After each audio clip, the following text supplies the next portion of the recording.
13 अप्रैल 1919 अमृतसर का जलियांवाला बाग क्रूरता और मानवता को शर्मसार कर देने वाली एक ऐसी घटना का गवाह बना जिसने हमेशा के लिए ब्रिटिशर्स के चरित्र पर एक काला दाग लगा दिया। उस दिन वहां हजारों लोग शांतिपूर्ण विरोध के लिए इकट्ठा हुए थे। शाम ढल रही थी कि तभी अंग्रेज अधिकारी जनरल रेजिनाल्ड डायर अपने सिपाहियों के साथ यहां आ पहुंचा और बिना कोई चेतावनी दिए शांति से प्रदर्शन कर रहे निहत्थे लोगों पर अंधाधुंध गोलियां चलवा दी। पूरा वातावरण गोलियों की तड़तड़ाहट और लोगों की चीख पुकार से गूंज उठा। लोग जान बचाने के लिए इधर उधर भागने लगे। किसी के सीने में गोली लगी तो किसी का सिर फट गया। कोई भीड़ में कुचला गया तो किसी ने जान बचाने के लिए वहां मौजूद कुएं में छलांग लगा दी। लेकिन वहां भी मौत उनका इंतजार कर रही थी। केवल उस कुएं में दम घुटने से 120 लोगों की मौत हो गई। जनरल डायर ने जलियांवाला बाग का गेट भी बंद करवा दिया था ताकि कोई बचकर बाहर ना भाग सके। जो लोग दीवार पर चढ़कर जान बचाने की कोशिश कर रहे थे उन्हें भी गोलियों से भून दिया गया। एक के ऊपर एक 10 से 12 शवों का अंबार लगता चला गया। पूरे 10 मिनट तक निहत्थे लोगों पर नॉन स्टॉप गोलियां चलती रही। 10 मिनट बाद जब गोलीबारी थमी तो 1000 से ज्यादा लोग अपनी जान गंवा चुके थे, जबकि इससे 2 गुना ज्यादा लोग गोलियों और भगदड़ के शिकार होकर बुरी तरह से घायल हो चुके थे। इसके बाद अंग्रेजों ने घायलों का इलाज नहीं होने दिया और 1000 से ज्यादा लोगों की लाशों को पूरी रात गिद्धों के खाने के लिए छोड़ दिया। ये वो दिन था जो हर भारतीय को सदियों के लिए एक गहरा जख्म दे गया। ये सिर्फ एक नरसंहार नहीं था बल्कि आजादी के संघर्ष में एक ऐसा जख्म था जो कभी नहीं भरा। इस मैसेकर ने पूरे भारत को झकझोर कर रख दिया। क्रांति की आग भड़क उठी। लोग अंग्रेजों की नौकरी छोड़ने लगे। कईयों ने अपने तमगे लौटा दिए। इसी बीच एक कम उम्र का ऐसा क्रांतिकारी भी था जो जलियांवाला बाग पहुंचता है। वहां की खून से सनी मिट्टी को अपनी मुट्ठी में लेकर इस कत्लेआम का बदला लेने की कसम खाता है। वो 21 सालों तक बदले की आग में जलता रहा और जब मौका हाथ लगा तो उसने अंग्रेजों की धरती पर इस नरसंहार के जिम्मेदार एक अंग्रेज अफसर को मारकर इसका बदला ले लिया। It was the day of Baisakhi and a considerable non-violent crowd had gathered in the Jallianwala Bagh. Dyer ने बिना किसी चेतावनी के चिल्लाकर आदेश दिया, fire. Colonel Reginald Dyer opened fire at innocent Indians in Jallianwala Bagh, Amritsar. It is a story of the brutal, cold-blooded murder of 500 to 600 people at the hands of the imperialist British Raj.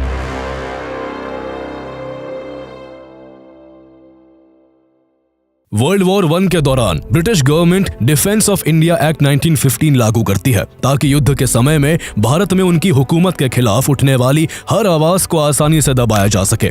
इस कानून के तहत police को बेइंतहा power मिल गई थी। बिना सबूत और ट्रायल के किसी को भी गिरफ्तार कर जेल में डाला जा सकता था। किसी के भी भाषण या आंदोलन को रोका जा सकता था। इस एक्ट के खिलाफ काफी प्रोटेस्ट भी हुआ लेकिन अंग्रेजों पर कोई फर्क नहीं पड़ा। 4 साल बाद जब वर्ल्ड वॉर 1 खत्म हुआ तो लोगों को उम्मीद थी कि डिफेंस ऑफ इंडिया एक्ट 1915 के कड़े प्रतिबंध हटा दिए जाएंगे, लेकिन ब्रिटिशर्स ऐसा कुछ नहीं करते। उल्टा वो भारतीयों की उम्मीदों को कुचलते हुए सिडनी रॉलेट कमेटी की सिफारिशों पर इन प्रतिबंधों को स्थायी कर देते हैं। इसके बाद फरवरी 1919 में इंपीरियल लेजिस्लेटिव काउंसिल में रॉलेट एक्ट नामक एक कानून पेश किया जाता है। इसके प्रोविजंस को पढ़कर वहां मौजूद इंडियन मेंबर्स इसका जोरदार विरोध करते हैं, लेकिन ब्रिटिशर्स पर इसका कोई असर नहीं होता है और 18 मार्च 1919 को इस कानून को जबरन लागू कर दिया जाता है। इस कानून के तहत सिर्फ शक के आधार पर किसी को भी गिरफ्तार कर 2 साल तक जेल में रखा जा सकता था।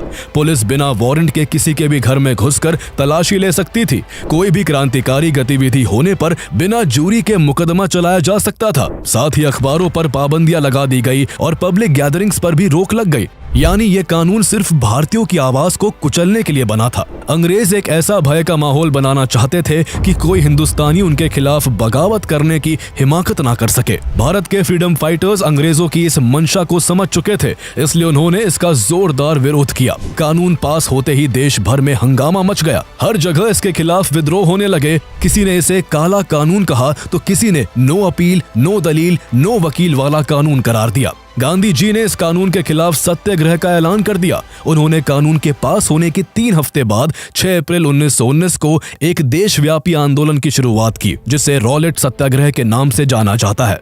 इसमें उन्हें राजेंद्र प्रसाद, JB कृपलानी, वल्लभ भाई पटेल, राजगोपालाचारी, जवाहरलाल नेहरू, हकीम अजमल खान, डॉक्टर M.A. अंसारी, स्वामी श्रद्धानंदा और हसन इमान जैसे बड़े नेताओं का भी समर्थन मिला। बड़े बड़े नेताओं के सुर से सुर मिलाते हुए आम लोग भी इस आंदोलन का हिस्सा बन गए। देश भर में विरोध प्रदर्शन शुरू हो गए, हड़ताल होने लगी, दुकानें बंद हो गई, लोगों ने काम पर जाना बंद कर दिया। जगह जगह इस कानून के खिलाफ सभाएं आयोजित की जाने लगी।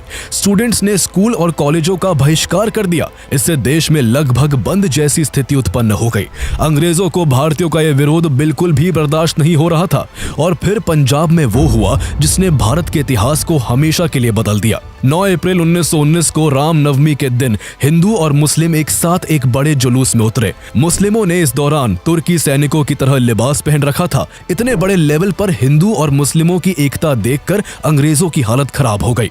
पंजाब में कांग्रेस के 2 बड़े नेता डॉक्टर सैफुद्दीन किचलू और डॉक्टर सत्यपाल अंग्रेजों के खिलाफ इस प्रोटेस्ट को लीड कर रहे थे। इसलिए अगले ही दिन 10 अप्रैल 1919 को अंग्रेजों ने डॉक्टर सैफुद्दीन किचलू और डॉक्टर सत्यपाल को गिरफ्तार कर जेल में डाल दिया। इसी बीच गांधी जी ने भी पंजाब के हालात का जायजा लेने के लिए मुंबई से पंजाब आने का फैसला किया। इस खबर को सुनकर ब्रिटिशर्स ने उनके पंजाब में घुसने पर रोक लगा दी, लेकिन गांधी जी इस पाबंदी को नजरअंदाज करते हुए ट्रेन से पंजाब के लिए निकल पड़े। जैसे ही उनकी ट्रेन दिल्ली के पास पलवल रेलवे स्टेशन पहुंची, अंग्रेजों ने उन्हें अरेस्ट कर लिया। 2 दिन के भीतर 3 बड़े नेताओं की गिरफ्तारी के बाद पंजाब में विद्रोह और भी भड़क उठा। 10 अप्रैल को ही अपने नेताओं की रिहाई की मांग को लेकर करीब 50,000 लोगों ने सिविल लाइंस तक एक विशाल मार्च निकाला। इस दौरान प्रदर्शनकारियों की अंग्रेजी सैनिकों से मुठभेड़ भी हुई। सैनिकों ने भीड़ को कंट्रोल करने के लिए फायरिंग शुरू कर दी, जिससे गुस्से में आकर प्रोटेस्टर्स ने भी कई अंग्रेजों की जान ले ली और सरकारी संपत्ति को भी नुकसान पहुंचाया। गुस्साई भीड़ जब शहर वापस लौटी तो उसने रास्ते में एक अंग्रेज missionary teacher miss Marcela Sherwood को घेर लिया और उन पर हमला कर दिया। वो बुरी तरह घायल हो गई, लेकिन किसी तरह पास के कुछ लोकल लोगों ने उन्हें बचाकर सुरक्षित जगह पहुंचा दिया। ब्रिटिश सरकार लोगों के बढ़ते विद्रोह से आग बबूला हो गई। उसी दिन जालंधर में तैनात जनरल डायर को इन हिंसक घटनाओं को कंट्रोल करने के लिए तुरंत अमृतसर पहुंचने का आदेश दिया गया। अमृतसर में भारी संख्या में आर्मी की तैनाती कर दी गई और पूरे पंजाब में मार्शल लॉ लागू कर दिया गया। मार्शल लॉ ने पंजाब की स्थिति को और भी नाजुक बना दिया। अब अमृतसर एक आग के ढेर पर बैठा हुआ शहर था। लोग गुस्से में थे और अंग्रेज हिंसा पर उतारू थे। 2 दिन बाद बैसाखी का त्योहार आने वाला था। अमृतसर के लोग इस अवसर पर जलियांवाला बाग में इकट्ठा होकर एक शांतिपूर्ण सभा करने का फैसला करते हैं।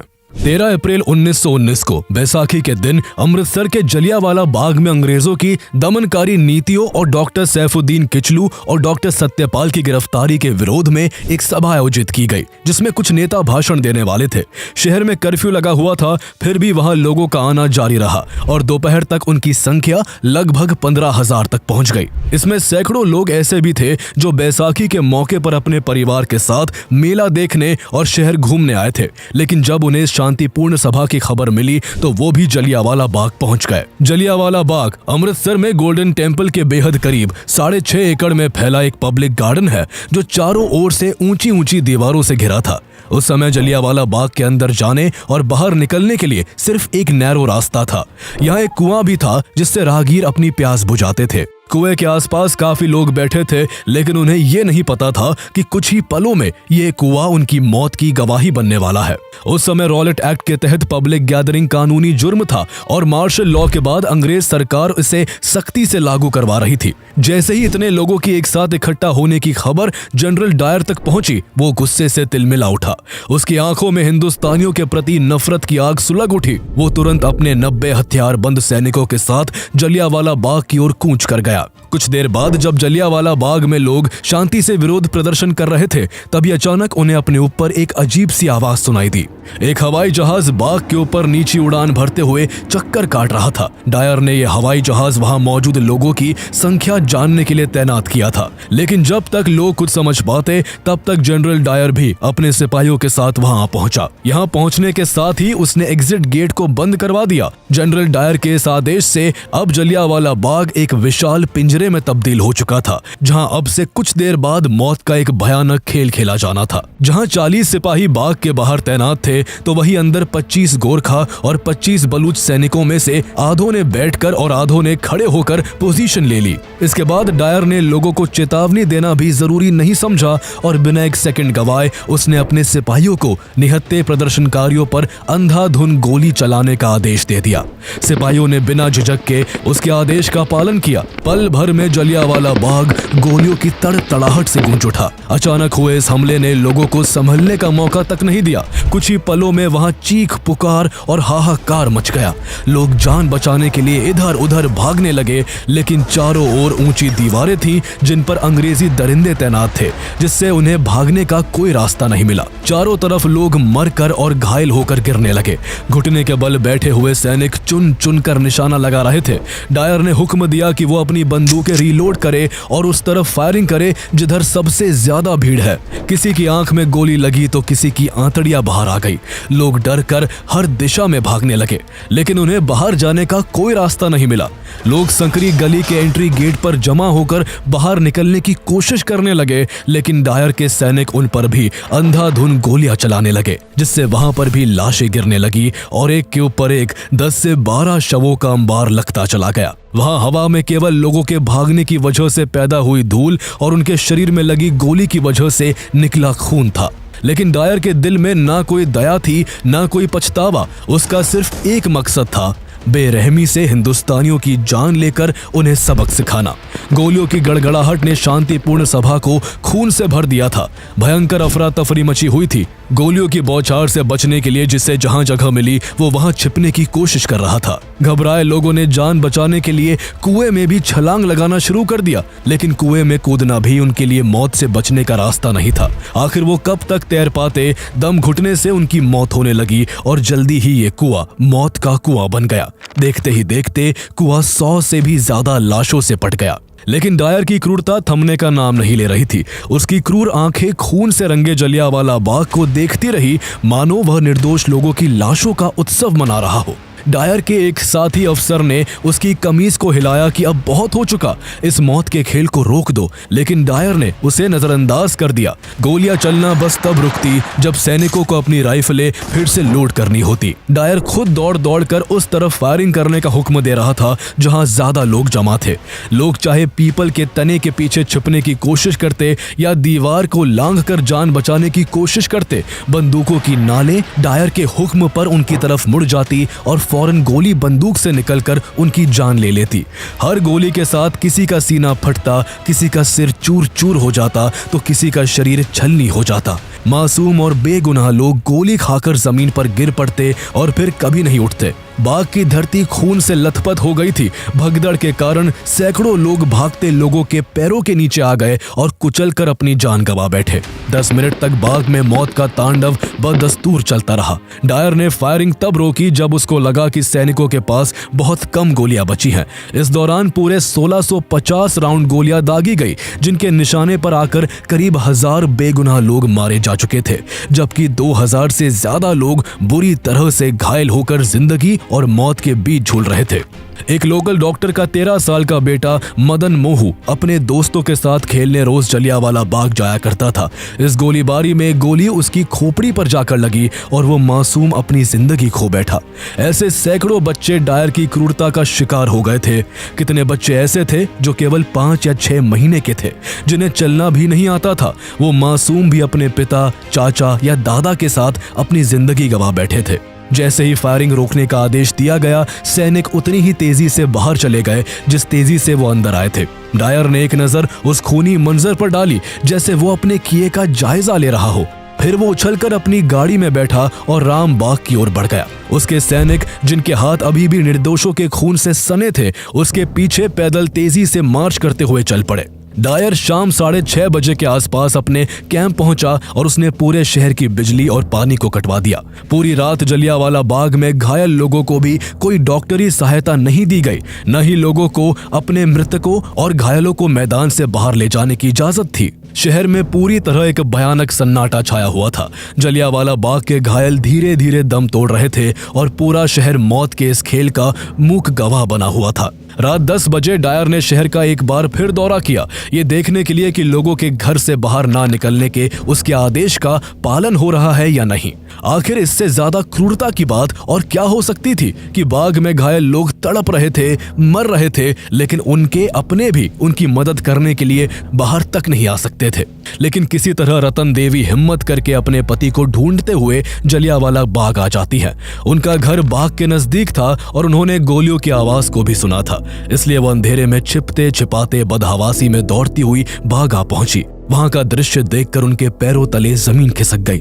चारों तरफ लाशों का अंबार लगा हुआ था, हर तरफ खून ही खून था। लोग अपनों की तलाश में बिखरे पड़े थे। उनकी आंखें बेसब्री से अपने पति को खोज रही थी। लाशों को हटाते हटाते अचानक उनकी नजर अपने पति के मरे हुए शरीर पर पड़ी।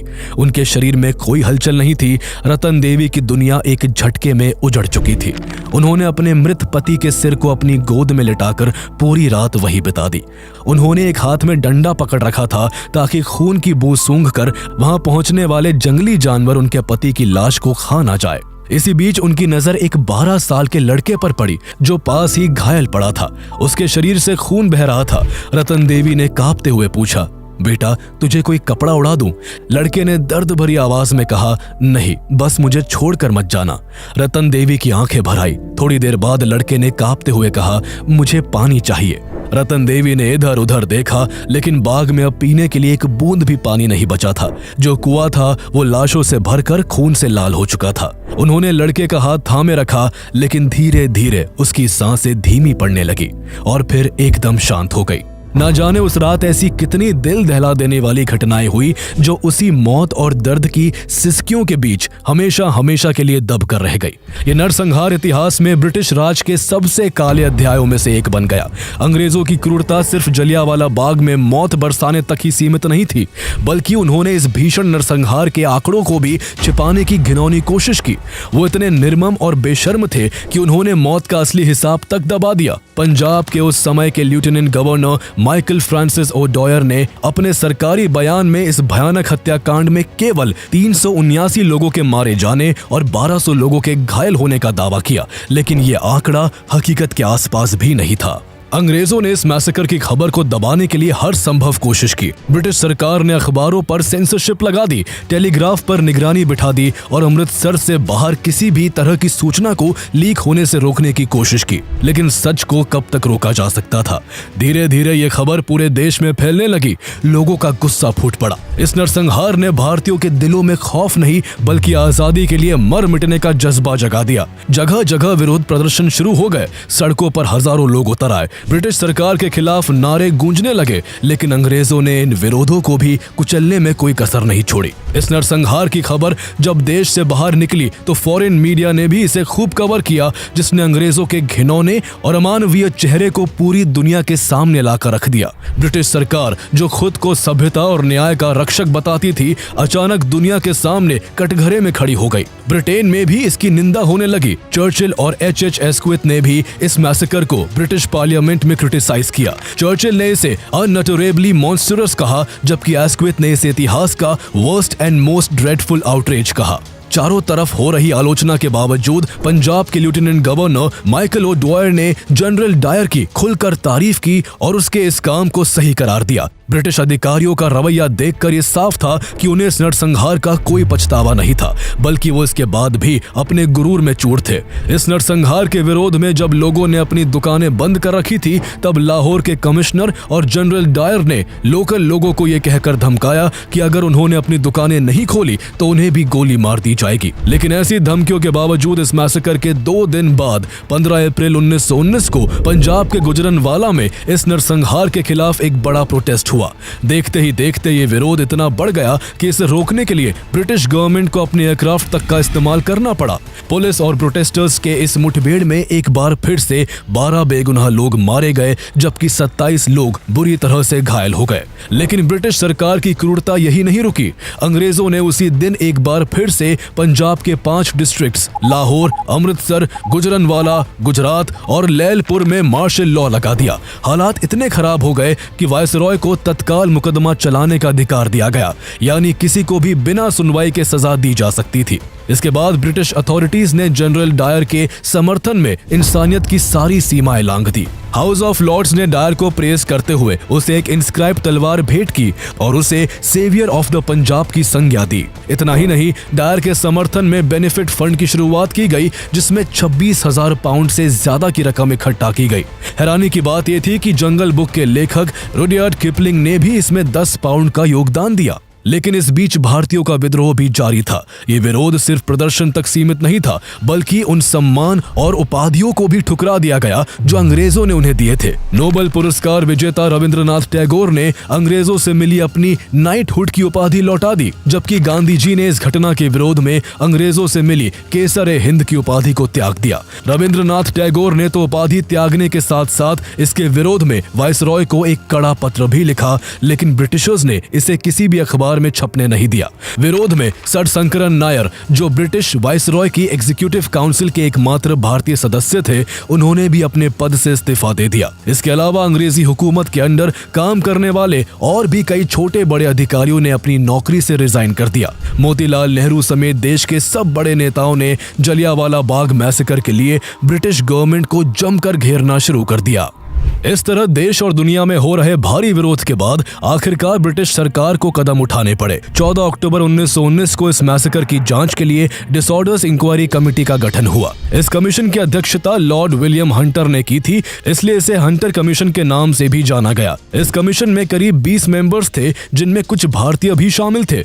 हफ्तों तक गवाहों के बयान दर्ज किए गए। फिर 19 नवंबर 1919 को जनरल डायर हंटर कमीशन के सामने पेश हुआ। इतना कुछ हो जाने के बावजूद उसे जरा सा भी पछतावा नहीं था और वह अपने घिनौने काम को सही ठहराता रहा। लेकिन हंटर कमीशन ने उसे दोषी मानते हुए अपनी रिपोर्ट में उसे बेनकाब कर दिया। कमीशन ने अपनी रिपोर्ट में कहा कि डायर ने अपनी पावर का मिसयूज किया था। उस दिन भारतीय लोग ब्रिटिश रूल को ओवरथ्रो करने के लिए कोई षड्यंत्र नहीं रच रहे थे, बल्कि वो शांतिपूर्वक प्रदर्शन कर रहे थे। वहां मौजूद लोग निर्दोष थे और इस नरसंहार ने भारत में ब्रिटिश रूल की छवि को गहरा धक्का पहुंचाया है।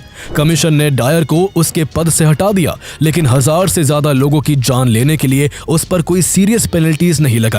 ब्रिटिश सरकार ने भले ही उसे बचा लिया, लेकिन कुदरत ने उसे नहीं छोड़ा। जलियांवाला बाग मैसेकर के ठीक 8 साल बाद 23 जुलाई 1927 को जनरल डायर की ब्रेन हेमरेज की वजह से मौत हो गई।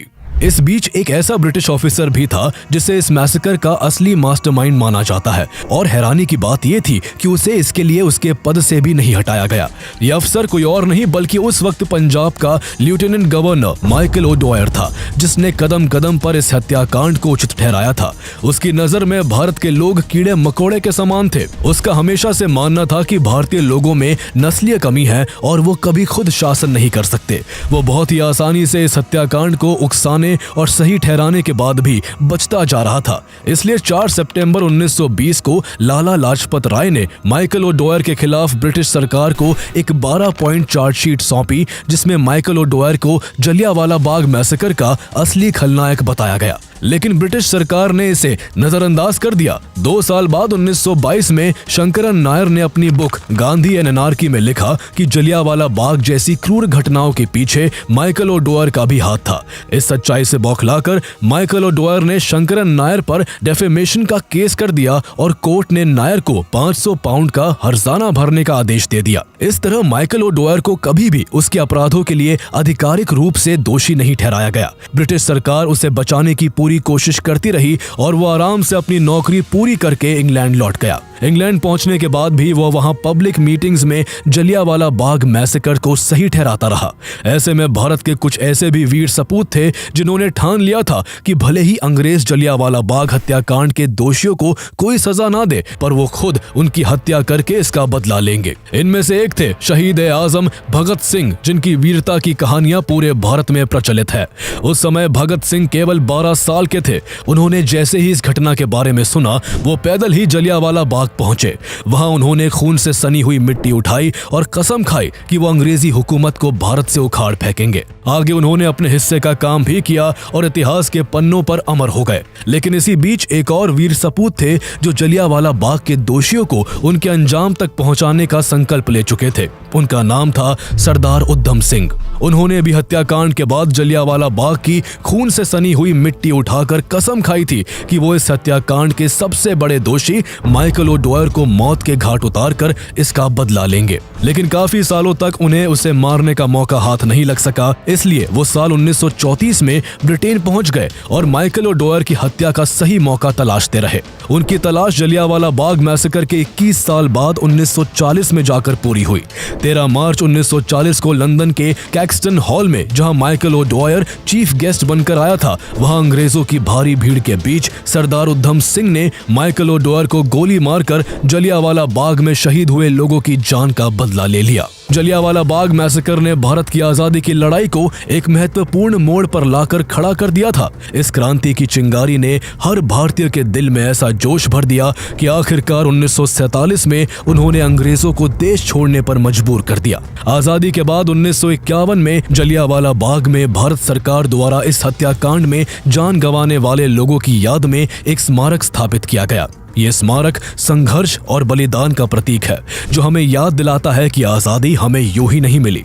इसके पीछे ना जाने कितने उधम सिंह, भगत सिंह और लाखों भारतीयों का बलिदान छिपा है।